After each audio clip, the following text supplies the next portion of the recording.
25. At ngayon po, we're now in our third installment. Before we finally sit, let's all read our verse. If you have your Bible with you, buksan po natin sa book of Isaiah chapter 54, verses 2 to 3. No? Isaiah 54, ito po ang ginamit natin na text sa ating prophetic word, but babasahin ko po sa NIV version. Okay po, sabi po dito sa verse 2, ready na po ba? Ayan, nantok pa yung iba. Amen. Hallelujah. Ready na po ba sa word ni Lord? Amen. Verse 2, sabi po dito, enlarge the place of your tent. Look at your neighbor and say, enlarge. Amen. Next, stretch your curtains wide. Sa kabila naman sabihin mo, stretch. Okay? Parang sabi ng katabi, parang iba yung feeling sa akin ng enlarge at saka stretch siya. Okay? Do not hold back, lengthen your cords, and strengthen your stakes. Sabihin mo, strengthen. Verse 3, for you will spread out to the right and to the left. Your descendants will dispossess nations and settle in their desolate cities. For our third installment, the title of my sermon, my message for this morning is this, preparing for increase. Amen. Can you say that with me? Preparing for increase. Amen. For those who are joining us online, type that in the chat, preparing for increase. Mapagpalang umaga po sa bawat isa, and we can now take our seats. Amen. Hallelujah. Salamat po sa ating worship team. It's a beautiful Sunday morning, and salamat po sa bawat isa na nag-respond. Today is, sabi ko nga, Bring a Friend Sunday. And thank God for those people who have brought their friends, family members, no? At ito po yung patuloy nating gawin. I hope gawin natin kultura to, not just every Bring a Friend Sunday, but gawin natin to every Sunday. Tama po ba? So ready na po ba tayo sa salita ng Panginoon?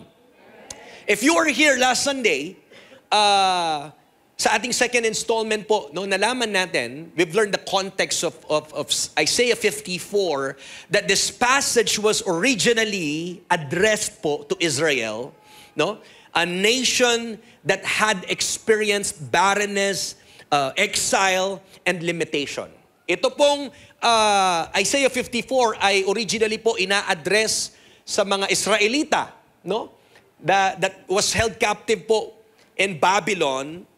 At sila po ay nasa sitwasyon kung saan sila ay unfruitful or tinawag po na barren.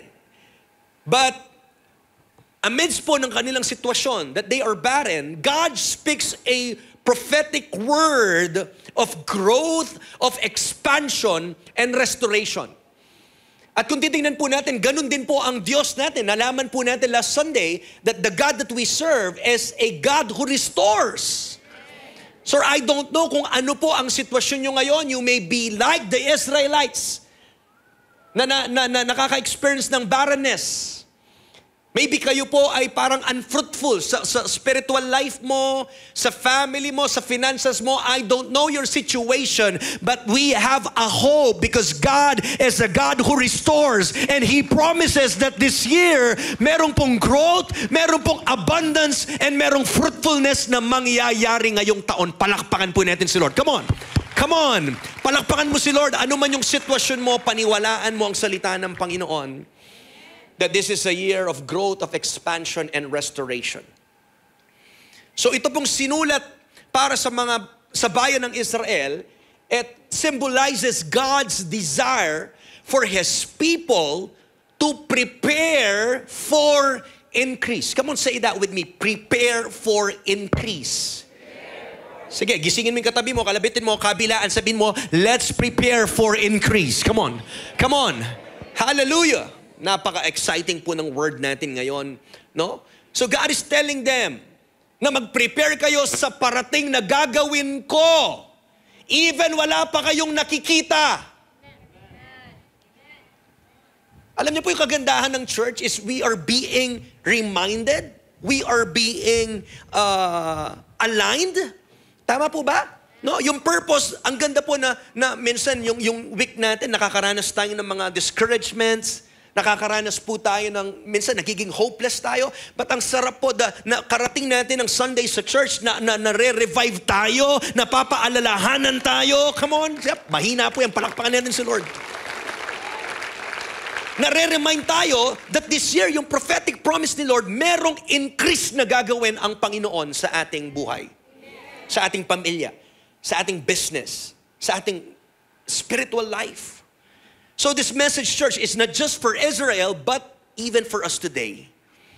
Sabi ko nga po, whether in our spiritual walk, sa ministry, sa business, sa family mo man yan, personal growth, God is calling us to enlarge, to stretch, and to strengthen in preparation for the greater things He wants to do in our lives. So join me this morning. We will talk about these 3 key commands in this passage po. Ang keyword po natin, nandun po sa text na binasa natin, no, uuwi po kayo dito na dala-dala nyo yung 3 keywords na to. Ito yung preparation natin for increase. Number 1 is to enlarge, to stretch. Second is to stretch. And number 3 is to strengthen. Okay po? Ulitin natin. Number 1 is enlarge, stretch, strengthen. Isa pa po. Enlarge, stretch, and strengthen. So number 1, I hope po you are taking down notes, hindi po to sinihan at kayo lang ay nakaupo dyan, magsulat po kayo. Kaya nga po, I'm encouraging you, magdala po kayo ng ballpen nyo. Amen po ba? Magsulat tayo. Grabe po yung gagawin ni Lord. At kung seryoso ka sa increase, hindi ka lang nakaganyan. Amen.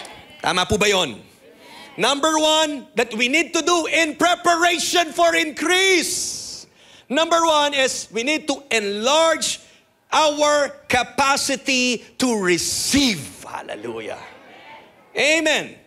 Enlarge your capacity to receive. Sabi po ng binasa natin in verse 2, enlarge the place of your tent. In other translation, sa TPT, Passion Translation po na ginamit natin, sabi po doon, increase is coming. May parating na increase, kaya humanda ka, mag-ready ka. Ang tanong, Darak family, how are you preparing sa increase na gustong ibuhos ng Diyos? Okay pong pumalakpak, okay lang isigaw, okay isigaw yan, increase, wow, this year is a year of increase, praise God. Pero hindi lang nakukuha yun sa amen and praise God. God is waiting for us to prepare and to respond. Amen po ba? Amen. Sabi, enlarge the place of your tent. In other translation, increase is coming. Sabi pa sa iba, make room for more. I love that. Grabe. Make room for more. Yung ginamit po dito na imagery is like a nomadic tent, no? Which represents one's dwelling place and territory. Imagine niyo po yung territory mo, yung dwelling place mo ay isang kamukha ng isang tent. Sino po dito nakakita na ng tent? Amen. Hallelujah. Baka wala pa po. Kanina ata, I think sa title natin, pwede ba pakita? I think may tent po dyan, no? Kahit po pagpasok nyo dito, nakita nyo yung tent, no? So, it's an imagery, no? Again, representing one's dwelling and one's territory. At sabi po ng Diyos sa mga Israelites, God commands Israel to enlarge. Sabi niya, palakihan nyo pa yung tent nyo kasi may gagawin ako. Hallelujah. Sana po natatanggap nyo to sa puso nyo, may gagawin si Lord. Hallelujah. Come on, gisingin mo yung katabi mo right now. I am prophesying right now. You need to wake up. May gagawin si Lord. That's number 1. We need to hear the word of the Lord, Darak family, even those of you who are joining online. Maghanda tayo. Bawal aantok-antok, papatay-patay, tutulog-tulog. Baka magising ka, patapos na yung taon, at walang nangyari sa year of increase mo kasi nga, from the very start pa lang ng taon, tinatawag na tayo ni Lord na maghanda eh. Sabi niya, mag-prepare kayo, may gagawin ako. This is not a command, or this is a command. This is not a suggestion. And when God commands, ito rin po, it requires action. It requires expectation. Pwede ko po bang kunin yung mga box just for you to see this? Di po ako magmamagic ngayon. Hallelujah. Tumingin po kayo dito. Imagine, dalawa pong box ito. Sabi ng Panginoon, mag-ready kayo, may ibubuhos ako na malaki. Makinig po, hindi ito katang-isip, hindi ko ito gawa-gawa lamang. This is the word of the Lord sa ating ngayon 2025. You need to enlarge. You need to ready yourself. Sabi ng Panginoon, ready mo yung sisidlan mo kasi matindi yung gagawin ko. So, depende po sa atin it depends on your faith. Maybe yung iba sa atin dito, wag naman po sana, pero yung iba, baka po mas maliit pa dito yung sisidlan na dala nila. Yung sisidlan mo, your vessel, it depends mo gaano kalaki yung pananampalataya mo sa gagawin ng Panginoon. Imagine, kung ganito po yung gustong ibuhos ni Lord. Pwede ko bang, sino tawagin ko dito? Si Lexi na lang. Imagine, ito yung vessel mo, pero ito yung gustong gawin ng Panginoon sa'yo. Grabe. Paano magkakasya dito yung gustong ibuhos ng Panginoon sa'yo ngayong taon? Kaya sabi ni Lord, come on, alisin mo tong maliit mong sisidlan, palitan mo ng mas malaki, i-ready mo yung capacity mo na tanggapin yung nais kong ibuhos sa buhay mo, palakpakin mo yung Panginoon. Come on, hallelujah. Hallelujah, God is commanding us. Salamat po. Ito pong vessel, pinapakita nito, even yung mga puso natin. Gaano ka ba ka-ready sa gustong gawin ni Lord? Are you coming here every Sunday or every time you come to God in His presence? Dala-dala mo, maliit lang ba o malaki? Depende sa'yo yun, kung ready ka. Pero hindi po ako magsasawang paalalahanan kayo because ang Diyos po ayaw niyang mamiss natin ang increase. God is telling His people, this is the spiritual meaning of this. God is telling His people to widen their capacity because He is about to bless them beyond their current space. Hallelujah. Ihanda mo yung sarili mo kasi kung anumang meron ka ngayon, sabi ng Panginoon, hindi magkakasya yan. Hindi mo kayang saluhin, kaya lakihan mo pa. Also, the meaning of this is God wants us to think bigger. Salamat po doon sa mga pumalakpak naniniwalang matindi yung ibubuhos ni Lord. Malaki. God wants, pati yung enlargement po. No? Even po yung kaisipan natin, gusto ng Panginoon, lakihan mo yan. Hello? Kumbaga dati yung mga pinagpe-pray mo lang, yung mga maliliit na bagay, wala namang masama, Lord, yung mga pang-araw-araw namin na needs, sa pagkain, sa kuryente, sa mga matrikula. Wala na bang ibang prayer pa? Pwede bang mag-graduate na tayo? Si Lord, yes, kailangan natin pag-pray yun, pero wala na bang mas malaking prayer pa? Lord, mas malaking ay, alahin prayer na. Lord, mas malaking bahay. Hindi, puro material dapat. Huwag ka makonsum ng puro material. Si Lord, alam niya ibibigay niya sa'yo kahit minsan di mo hinihingi. Pag inuna mo ang kaharian niya, ibibigay niya sa'yo. Hello! And I'm challenging you, as the Lord commands us to enlarge. Dapat pati pala mga prayer life natin nag-e-enlarge. This is the year that we need to dream bigger dreams for God. Ito yung taon na subukan mo ang Panginoon. Ito yung taon na mananalangin ka ng mga panalangin na hindi mo pa nasambit sa buong talambuhay mo. Hallelujah! Come on! Yung panalangin natin dapat nakamatch kung gaano kalaki yung Diyos natin. Kung malaki yung Diyos mo, dapat malaki yung hinihingi mo. Kaya nga po tayo nangangarap ng mas malaking lote. We are dreaming. We are praying for that 500 million lot. We know our responsibility is to pray and to believe. At alam ko po, gagawin ng Panginoon, even po yung pera po, problemahin ng Panginoon yan. Si Lord po ang magpo-provide. Siyempre, may part tayo. So kung meron po kayo dyan, malaming katabi mo, may 499 million dyan. Amen. Itong taon po, china-challenge tayo ng Panginoon. Iwan mo ni mga maliliit na panalangin. Amen. We need to widen our capacity. God wants us to think bigger. He calls us to expand our vision, our faith, and capacity to receive His blessings. Kaya inuuna niya po yung sisidlan mo. Hindi makakagalaw si Lord sa maliit na vessel. You're expecting big things, and yet yung dala mo kay Lord, tabo lang. Pero nag-expect ka na uulan, talagang babagyuhin ka ng pagpapala ni Lord. Palakpakan po natin yung Panginoon.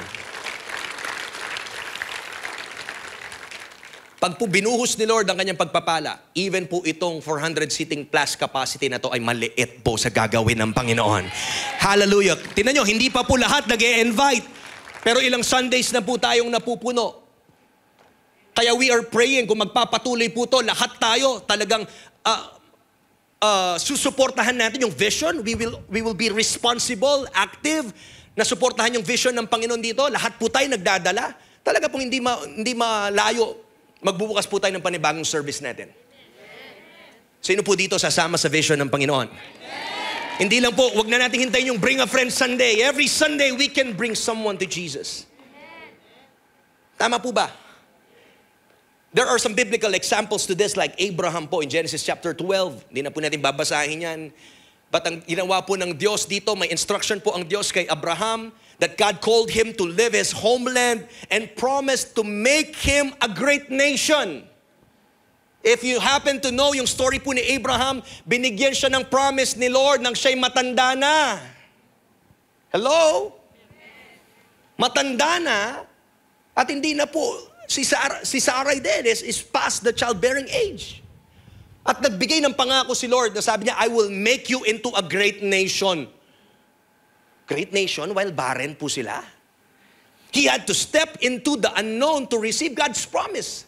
Tingnan mo, iniwan niya. Imagine sabi ng Diyos kay Abraham, Abraham, iwan mo ang bayan mo. Iwan mo yung kinalakihan mo. Iwan mo yung bahay mo. Iwan mo lahat at sumama ka sa akin, dadalhin kita. Di ba niya sinabi ng Panginoon yung specific kung saan eh. Even yung address. Sumunod lang si Abraham ng may buong pananampalataya. Naniniwala siya that God is able to bring him into that promised land. God is able to make all things po. Doon sa pangako niya, kayang gawin ng Panginoon yun. Kaya po itong ating prophetic word, yung increase, hindi rin biro. May mga bagay minsan na bago mo marating yung increase, sasabihin ni Lord, iwan mo yung nakasanayan mo. Diba? Diba? Tahimik na. Onti na yung amen doon. Kanina, increase. Amen! Nung sinasabing may surrender ka.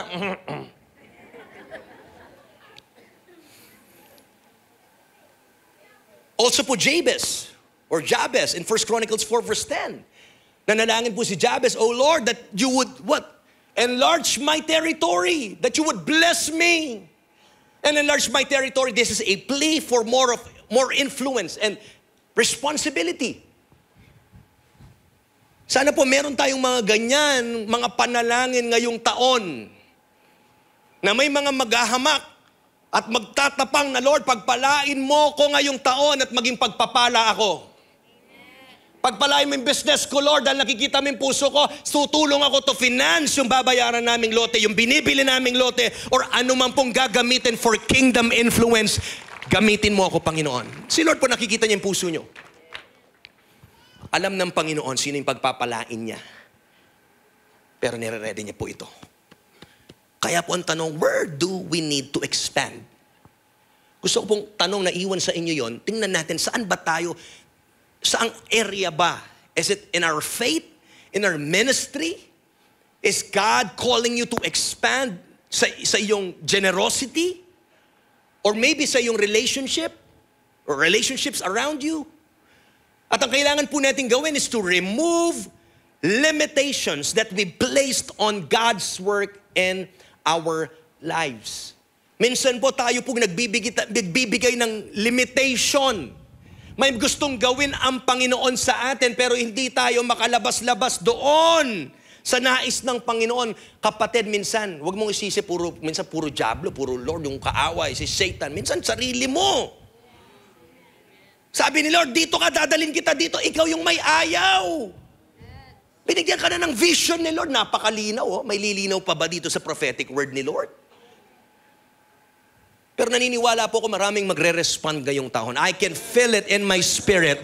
Magkakaroon po ng increase ng hunger at magkakaroon ng revival ngayong taon. Dito po sa pamilya natin, maraming bubuhayin si Lord, maraming mag-aapoy na Kristiyano ngayong taon. So tingnan po natin, saan po kaya gustong gumalaw ni Lord sa buhay natin na dapat po tanggalin natin yung mga limitasyon na nilagay natin. I want to give you 3 practical things that we need to do. Dito po sa ating point number 1. Number 1 is we need to stop limiting God. Hello? Hello? Stop limiting God. Often we think too small about what God can do in our lives.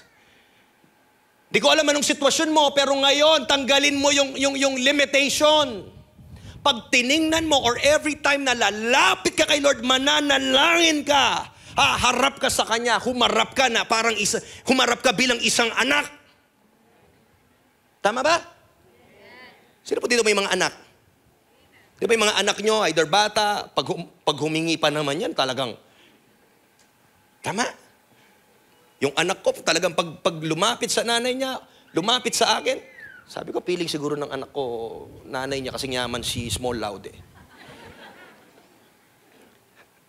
Talagang lalapit. Yung bata, pag humingi, hindi niya kinakalkula kung magkano sweldo ng nanay ko, tatay ko, kaya niya bang bilhin to. Pag tinuro niya, sinabi niya, gusto ko to, daddy, gusto ko to, mami, may pananampalataya yung bata na kayang gawin ng tatay at nanay niya yon. Ang tanong, tayo po ba, paano tayo nakatingin? Paano mo tinitingnan ng Diyos? Maliit ba o malaki? Tigilan mo na ang paglapit mo sa Diyos na parang napakaliit ng Diyos. If God is calling us to increase, then we must prepare for it. Unang-una, huwag mong limitahan ang Diyos sa anong kaya niyang gawin. Pangalawa po, we need to make room for growth. Ang ibig sabihin po nito, baka po tinatawag tayo ng Panginoon, no? To expand our prayer life, to deepen our relationship with God. Imposible na magkaroon ng increase na hindi po tayo nagpapalalim sa spiritual life natin. Kaya po, again, lagi ko itong sinasabi, sa Saturday na po, makinig po, sa Saturday na po ang ating 7th batch ng ating growth track. Growth track po ay isang session lamang po yun, mga 9 to 11 lamang. Kung gusto mong habulin ng Panginoon, kapatid, hindi mo na nga kailangan pumunta pa ng malayo. Yung iba may sasakyan pa sa inyo. Alam mo yung problema natin? K. Alam mong K? Catamaran. Pero sa isang bagay, sa ibang bagay at ibang lugar, ibang pasyalan, GG tayo. Kaya mong gumayak ng maaga at talagang gabi pa lang, nakaredy ka na. What about your spiritual life? O, umina na naman ng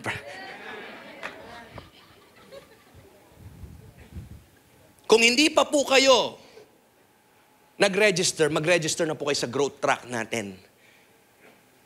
Kung tinitingnan nyo kung ang darak po is for you, gusto nyong silipin kung ano po ang kilalanin ng darak, ang growth track po ang klase para sa inyo. Isang session lang po yun.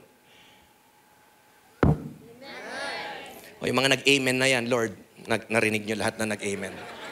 Kayo na pong bahala sa kanila. Hala, sabi ng iba, hala. Okay. Hindi po ako magsasawang paalalahanan kayo every Sunday. Gusto ni Lord, number 1, lumalim tayo. Palakpakan po natin si Lord. Come on. As your pastor, it's my joy to see you growing. What more pa po yung ating tatay sa langit? Kung sa ibang bagay kaya nating magsakripisyo, ba't hindi para kay Lord? Huwag mo sabing malayo, kapatid. Sa ibang lugar nga nakakapunta ka eh. Huwag mo sabing gagastos ka pang napakalaki.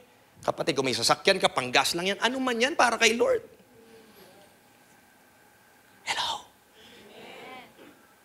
So mag-invest po tayo. Yung Wednesday po pala natin, I forgot, yung Wednesday natin dito, ay hindi na po tayo hindi po to bad news. Dati po may midweek tayo dito ng Wednesday. I think di pa po natanggal yun sa ating, what do you call this? Sa ating countdown, no? Nakikita nyo kanina. Pero ang Wednesday po natin, wala na po tayong midweek dito dahil for some reasons, no? Ay talaga nagtaas po si SM ng renta. At di natin kayang pagsabayin yung Sunday natin at saka yung Wednesday natin. So ang Wednesday po, nagbukas po tayo ng Empower Night at yun po ay equipping class about prayer. So last Wednesday po, grabe, no? Nagsiksikan tayo sa dao. May 68 po na bilang ng mga taong gustong lumalim sa prayer. Wala pa po yung iba doon. Pero may katabi mo, sabihin mo, wala ka pa doon. Hindi ko po alam kung pupunta tayo lahat, paano tayo magkakasya doon. No? Pero kung gusto niyo pong pumunta, may libreng kape po doon every Wednesday. Magdala na lang po kayo ng pandesal nyo. Okay po. So yun na po ang Wednesday natin. Wala na dito. 6:30 sa dao po siya. Pwede niyo pong i-waze yan, The Rock City Church. Dadalhin po kayo yan kay Lord. Sa dao. Amen po. Also po, under Make Room for Growth, hindi lang po pag-expand ng prayer life, but also increasing our knowledge by studying, or acquiring new skills. Ngayon po, binibigyan tayo ng vision ni Lord, wag ka lang umupo. Magpakalalim ka, kilalanin mo si Lord. Kaya nga po nagbukas tayo ng Empower Night para po turuan tayo paano manalangin yung church. Ayan o, binibigay na sa inyo. Ikaw na lang yung wala. Ikaw na lang yung ayaw. Lahat na po ginagawa ng church para lumago tayo. So let's invest sa ating spiritual life. Also, preparing for new opportunities by taking bold steps. Maybe, even sa mga businessmen, businesswoman po dito, may mga bold steps na gagawin si Lord sa'yo. Na bago kanya pagpalain sa business mo, sabi ni Lord, you need to do this. Maybe sa career mo or sa ministry mo. Lahat po, again, lahat ng mga pagpapalang ibubuhos ni Lord, related yan, connected yan sa kingdom niya. So dapat po tayong kingdom builders, ganun tayo mag-isip. God is blessing me so I can advance God's kingdom. Hindi po, never pong nagbe-bless si Lord para sa personal gain natin. Lagi niyong tingnan. Kaya po delikado na humihingi tayo ng napakalaking blessing kay Lord na hindi man natin alam i-manage or steward. We need to be freed from that kind of mindset. And number 3, let's not just make room for growth, but number 3, let's expect God's abundance. Amen? Faith prepares before the increase arrives. Kaya nga tayo may pananampalataya. Grabe, Feb pa lang po. Gusto ng Panginoon talagang maging loaded na po tayo sa kaalaman. Ayaw ni Lord na maging ignorante tayo. Kaya po ang church ay patuloy na i-guide kayo sa spiritual journey nyo sa Panginoon. At kung tayo ay may pananampalataya, dapat naghahanda na po tayo bago po dumating ang increase sa ating mga buhay. Kaya ang tanong ko po, what areas in your life need to be enlarged? Are you thinking too small about your future? Ngayon po, na narinig nyo at alam nyo na yung prophetic word, lagi ko po itong sinasabi, kailangan magkaroon ka ng vision, even sa pansarili mo, kung saan ka gagamitin ni Lord. Sana makita mo yung malaking picture. Lord, this year of increase, saan mo ako gustong gamitin? Saan mo gustong gamitin ang aking pamilya? Itong business ko, itong career ko, itong influence ko, saan mo gustong gamitin? Narito ako, Lord. I-send mo ako. Use me. Send me. That's number 1. We need to enlarge our capacity to receive. Pangalawa po, na nasabi doon sa isa pong, look at this, sa isang tent, sabi ng Panginoon, marami ang idadagdag ko sa inyo, kaya dapat palakihin nyo ang tent nyo. Yun po yung number 1. Palakihin din po natin yung vessel natin. Mag-ready tayo sa gagawin ng Panginoon. Pangalawa, wag nyo lang palakihin. Sabi ng Panginoon, we need to stretch. Sabi po ng verse, stretch your curtains wide, do not hold back. Number 2, we need to stretch beyond our comfort zones. Ayan na po yung patuloy kong sinasabi kanina. Kailangan mong lumabas doon sa comfort zone mo. Ay, ito ka lang, sabi ni Lord, ang tindi ng gusto kong gawin doon, anak.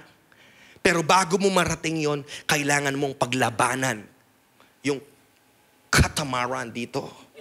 Kailangan mo lumabas dyan sa katamaran, sa kakunatan, lahat ng K. Para makita po natin yung promised land ng Panginoon, may mga kailangan tayong iwan at baguhin. At kamukha po ng isang goma, expect nyo ngayong taon para tayong rubber band, mas-stretch ka sa limit mo. Oo.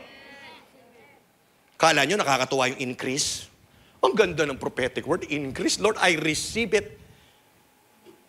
But before you know it, yung ginagawa ni Lord sa'yo, ini-increase ka niya rin. Ini-increase niya yung capacity mo. Ini-increase, ini-stretch niya yung faith mo. Hello? Stretching represents stepping out of comfort zones. It's all about increasing our faith. And I love this. Taking risks for God's purposes. Ready ka ba mag-take risk ngayon? Taon. Growth requires flexibility and willingness to change. Ang ganda po, sinimulan natin itong series natin with the growth mindset. That if we want to see the increase, the growth, the abundance, yung fruitfulness ngayong taon, kailangan mabasag itong pananaw natin. Amen po ba? Kailangan maging flexible tayo, willing tayong magbago. Katulad po sa isang tent, stretching the curtains of the tent symbolizes expansion beyond current boundaries.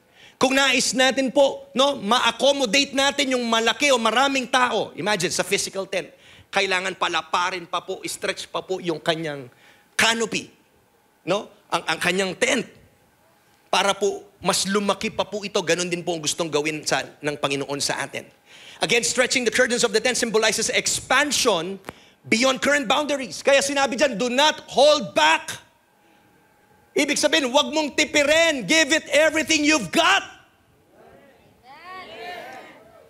Sabi niya, sa tindi ng gagawin ko, huwag mong tipid-tipirin. Kasi kung yung faith mo, lalawakan mo na yung tent. Kung lalawakan mo na, pakalawak mo na. Kung ready ka sa gagawin ni Lord, huwag mo nang tipid-tipirin pa.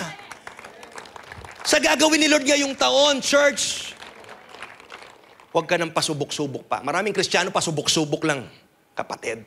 Tumodo ko na kay Lord. Sabihin ko sa iyo, ngayong 2025, tumodo ka na kay Lord dahil walang sumuko sa Panginoon na nagkamali. Walang sumurrender kay Lord na pinabayaan ng Panginoon. Mahinang palakpak yan. Come on, palakpakan natin si Lord. Wala pa pong nag-all out kay Lord na pinabayaan si Lord. Namnamin niyo po yan. Walang tumodo kay Lord na inabandona ng Panginoon. One more time, palakpakan mo si Lord. Come on. Tinaming katabi mo, mata sa mata, sabihin mo, tumodo na tayo kay Lord. Come on, come on. Sige, sabihin mo sa Panginoon. Come on, sa katabi mo, itodo na natin kay Lord. Malapit na pong dumating si Lord. Huwag ka nang pasubok-subok pa. Ulitin ko po, malapit nang dumating si Lord. Kung papagamit ka, pikanyang-kanya may pa.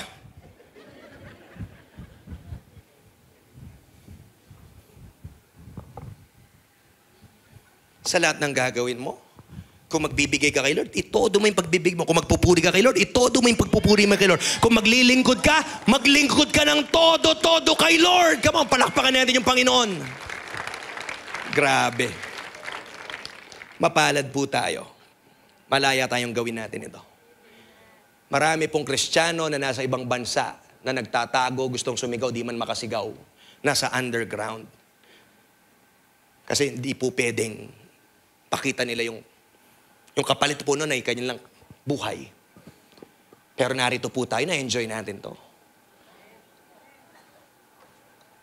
Hello? Itodo na natin. Give it everything you've got. Stretching implies, look at this, parang isang goma, pag ini-stretch po tayo, maging handa tayo, it implies discomfort. Tama po ba? Siyempre, dati gusto mong matulog na masarap. Ngayon, gusto mong ayusin yung spiritual life mo, even yung pagpunta mo sa church on a Sunday, kailangan mo nang maghanda para hindi ka na late.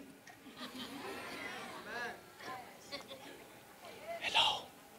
Pati yun, hinahanda mo. May discomfort. Even gusto nating talagang sumuporta sa kingdom ng Panginoon. Even on how we give, on how we serve, lahat pong yan. Tama po ba? May discomfort, may risk, and faith. Talaga pong sa una, hindi po, may mga bagay, hindi lang sabihin ko sa una. Pero habang pong yung process na hinihila ka ng Panginoon, meron pong sakit yan.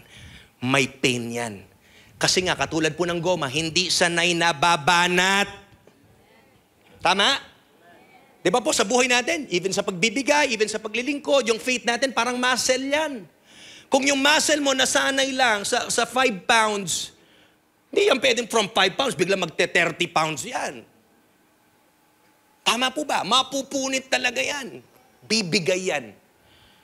Kaya nga po, i-practice na po natin, no? Na talagang ibigay sa Panginoon, maging faithful tayo sa liit-liit. At hindi mo po mapapansin yung liit-liit na yan, napakalaki na po yung ginagawa. Ang nangyayari sa buhay natin. Some of the biblical examples, katulad po ni Peter, nang tinawag siya ng Panginoon. Peter, you remember the story? Peter walking on water? He had to step out of the boat to experience the miraculous. Sabi ng Panginoon, Peter, halika, lumapit ka. So imagine that, nakalakad. The moment po na nakatingin si Peter sa mata ni Jesus, nakalakad po siya. Pero nung moment na tumingin siya sa mga waves, nung natakot po siya, doon po suddenly nalunod siya. Pero nung challenge yung sarili niyang tumingin siya at sumunod siya sa word ni Lord, nakalakad siya. Iba po talaga nagagawa ng obedience natin sa Panginoon. And if you will also remember yung story, the widow in Zarephath in 1 Kings 17, where she stretched her faith. Ito na yung last meal ng widow na to, and yet po binigay niya kay Prophet Elijah. At alam po natin ang nangyari, the more po na meron pong jars of oil ay patuloy pong nagpo-provide miraculously ang Panginoon. So ano po kayong mga bagay na nais ng Panginoon na ma-stretch sa atin? I want to say this, church, that faith requires stretching. Amen. If you want to see increase this year, your faith needs to be stretched. At nasa atin, the more na gusto pa natin, ang Panginoon, willing pa siya na Lord, gusto ko pa. Lord, I want more. I want to be used by you. Kahit masakit, Lord, gamitin mo ko, stretch mo ko. Church, just like muscles grow when they are stretched, our faith expands when we step out of our comfort zones. Kapatid, even po yung tapang, I know lahat po tayo may takot in some areas ng buhay natin. Lahat po kayo tumingin sa akin. Pero kung hihingi tayo sa Panginoon, susurrender natin yung takot natin. At susunod tayo sa word ng Panginoon. Naniniwala po ako na magkakaroon ng breakthrough unang-una sa faith mo. Pag natuto kang lumabas sa comfort zone mo, at first, mahirap, masakit, nakakapanibago, aaray ka dyan. Pero pag dumating na yung breakthrough at nasanay na yung muscle mo, praise God, masarap na pong sumunod kay Lord. Yung dating masakit, ngayon masarap na. Palakpakan natin yung Panginoon. Parang pong sa muscle, yung dating nahihirapan ka na 30 pounds, ngayon kaya mo na. Sa tagal mo nang pinapractice yan, kaya mo na mag-40, mag-45. I hope po marami tayong makita ngayon from this family na magbe-breakthrough po sa kanilang faith. So paano po kaya pwedeng ma-stretch yung faith natin? How to stretch in faith? First, we need to take risk for God. Mag-start po tayo, take risk. Ipanalangin niyo po yung mga points na yan. Ano kayo mga bagay na tinatawag ka ng Panginoon na mag-take risk ka? Maybe sa business mo. Yung iba sa atin, I'm not just talking about spiritual things, but even practical. Gusto ng Panginoon, mag-breakthrough ka sa business mo, pero ayaw niya na ma-stuck ka lang doon sa usual way mo. At nais niya, na mag-take risk ka at gumawa ka ng bagay na minsan nakakatakot, pero as long as narinig mo yung Panginoon, gawin mo po ito. Tama po ba? Maybe yung iba sa atin, tinatawag ni Lord ngayong time, year of increase, sabi ni Lord, huwag ka nang uupo-upo dyan, mag-serve ka na. Ayan na, marami nang tinatamaan. Sabi na, ilang years ka nang nakaupo. Manalbe na kang manalbe, Kenny. Pati po yun, you need to take risk. Hindi po biro. May mga members po tayo dito, may mga volunteers po tayo na natutuwa ako, yung iba po. Ang dami ng anak.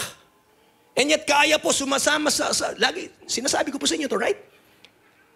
Alam ko po yung nafe-feel nyo. Ayun, magpapangatlo na po yung sa amin. And very challenging. Minsan papunta ka na lang sa church, ang dami pang mangyayari. Sino po dito nakaka-relate sa akin? Mga may mabata, mag-aarti pa yung anak mo. Minsan mag-aaway pa kayo mag-asawa.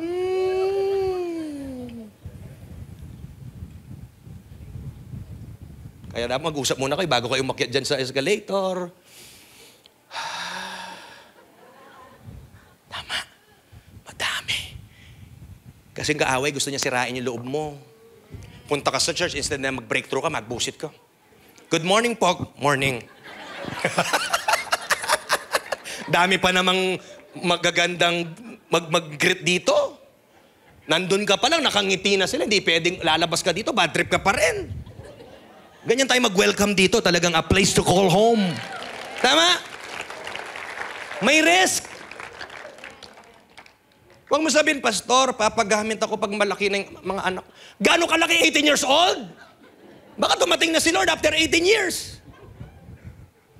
I'm challenging you.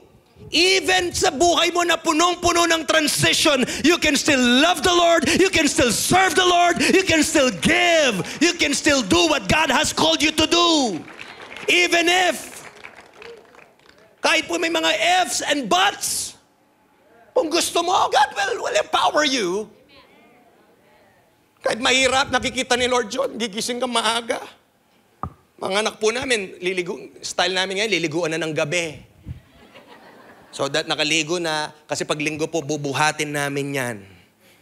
Kahit panis pa yung laway niyan, dadalhin mo yan sa church. Mahirap po. Mahirap. Challenging. Pero very rewarding. Come on. Palakpakan mo si Lord. Come on. Hello! I'm here to challenge you. It's all worth it. Worth it yung pagpapagal. Worth it na kahit alam ni Lord, last na yan, binigay mo pa kay Lord. Alam ni Lord dyan. Walang nasasayang kay Lord. Oras mo, pera mo, energy mo, lahat, buhay mo. Grabe po. Palakpakan po natin ng Panginoon. So again, what areas in your life need a stretch? Lastly, you need to step into new challenges. Minsan ang takot po ang nagpapakulong sa atin. Church, 2025 na. Huwag ka nang matatakutin pa. God is infusing courage sa pamamagitan ng word niya ngayong taon. Ipoprovide po ng Panginoon lahat ng kakailanganin mo para po sa calling na ibibigay sa'yo. So, what areas in your life need a stretch? Where is God calling you beyond your comfort zone? Picturean nyo po yan, isulat nyo, pag-pray nyo. Saan ka tinatawag ng Panginoon ngayon? And harden not your heart. If you hear God's voice, obey. Mag-obey po tayo. And lastly, pangatlo, wala na po akong oras. Number 3, we need to strengthen our foundation to sustain growth. Katulad po ng sabi po dyan, sa binasa natin, lengthen your cords and strengthen your stakes. Yung dating maliit na tent, ngayon nilaparan, nilakihan, in-stretch yung kortena. Ngayon yung mga pegs, yung mga tali na susuporta po doon sa tent, kailangan pong pahabain, patibayin. Kailangan palakasin, kasi the more na mas malaki na siya, kailangan po mas matibay siya. No wonder sa isang building, the more na malaki ang building, the more na mas malalim ang pundasyon. Kaya if we want to sustain yung growth ngayong taon, we need to strengthen our foundation para po masustain tayo sa long-term growth. Lengthen your cords. As the tent gets bigger, the ropes must be extended to support it.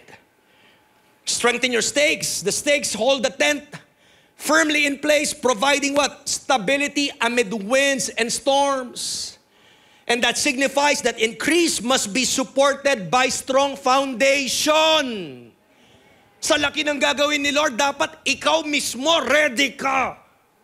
Kaya nga dapat magpalalim ka, yung pundasyon mo lumalalim. Kasi kung hindi ka lumalim, pag nahanginan ka lang, kapatid, bagsak ka. Tama? Hindi mo napapansin. Kahit minsan, every Sunday, nasa church ka, pero kung yung foundation mo, mababaw pa rin, pag dumating ang bagyo, taob ka. Mga malilit na problema, taob tayo. Dahil nga yung foundation natin ay hindi pa po lumalalim. This signifies that increase must be supported by strong foundations. Otherwise, the growth will not be sustainable. Baka kalagitnaan ng taon, bigla po tayong mawasak. Alam niyo po yung story ng wise and foolish builders?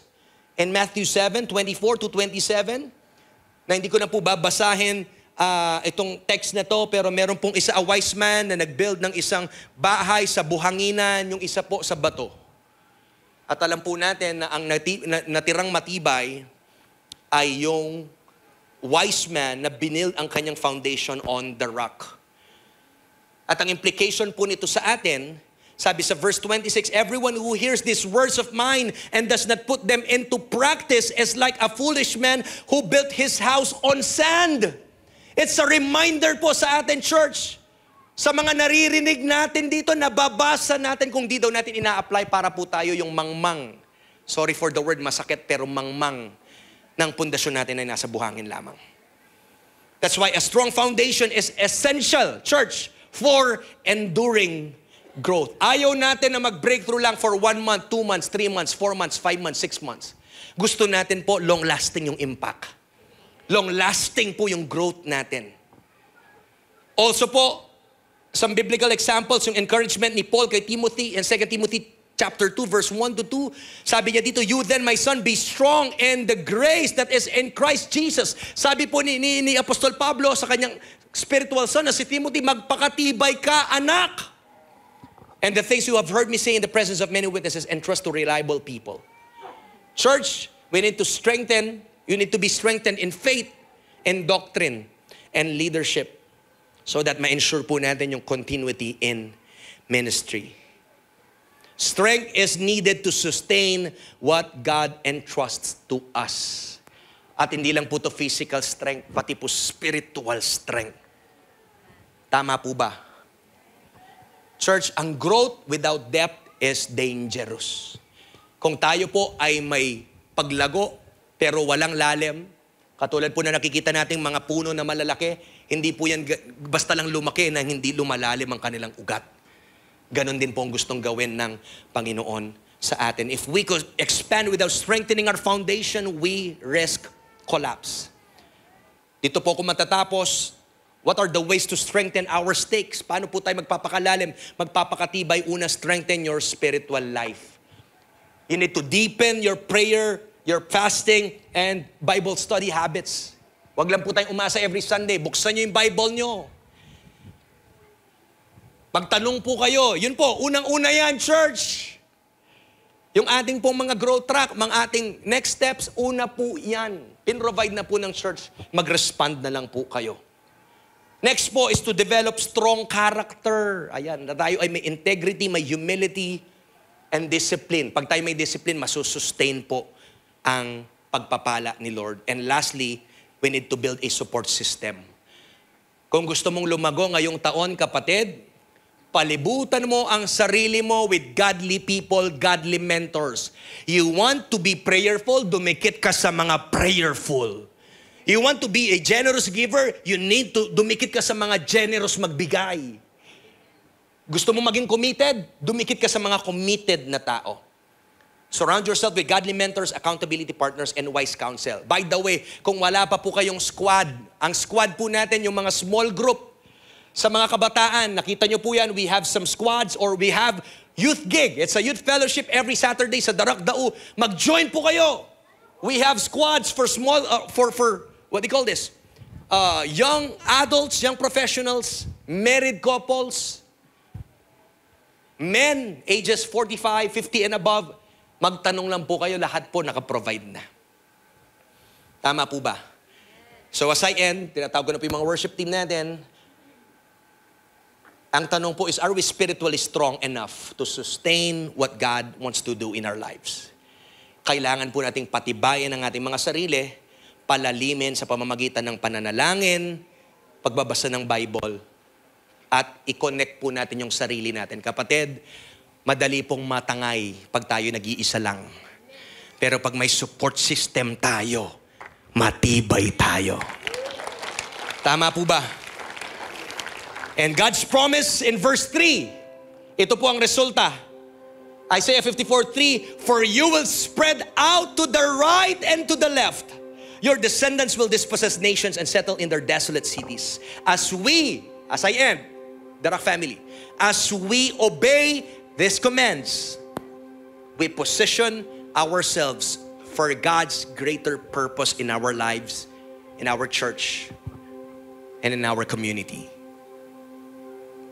So iwan ko na po ang tanong na to sa inyo, what steps will you take today to enlarge, stretch, and strengthen for what God wants to do next?